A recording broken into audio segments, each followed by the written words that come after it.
Welcome to my mini vlog. ఈరోజు మనము ఎంతో క్విక్గా ప్రిపేర్ అయ్యే ఆలూ పులావ్ రెసిపీని చూసేద్దాం.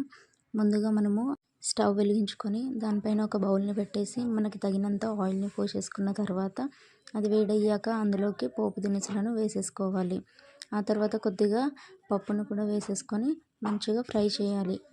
పోపు దినుసులంతా ఫ్రై అయ్యాక మనం ముందుగా తరిగి పెట్టుకున్న ఆనియన్స్, పచ్చిమిర్చి, కొద్దిగా పుదీనాను కూడా వేసేసుకొని ఫ్రై అయ్యాక అందులోకి కొద్దిగా పసుపుని అలాగే జింజర్ గార్లిక్ పేస్ట్ని వేసి మంచిగా పచ్చివాసన వెళ్ళేంత వరకు ఫ్రై చేస్తూ ఉండాలి. ఆ తర్వాత కొద్దిగా కరివేపాకు, అందులోకి కట్ చేసి పెట్టుకున్న టమాటోలు వేసి కాస్త ఉప్పు వేసి మగ్గనివ్వాలి.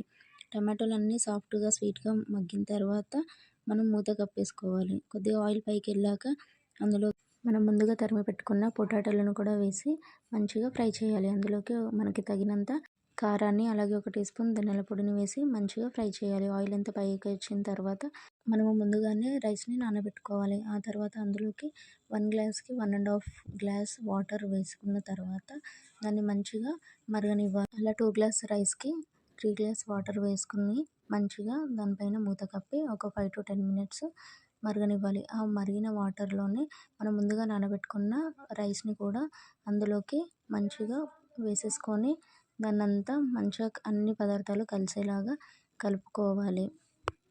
ఈ టైంలోనే మీరు ఉప్పుని కూడా చెక్ చేసుకొని తగ్గినట్లయితే కొద్దిగా ఉప్పుని కూడా వేసుకోండి. ఆ తర్వాత అందులోకి కొద్దిగా కస్తూరి మెత్తిని వేసి హై ఫ్లేమ్ పైన ఉడకనిస్తే మనకు ఎంతో టేస్టీ అయిన ఆలూ పులావ్ త్వరగా ప్రిపేర్ అయిపోతుంది. Thanks for watching.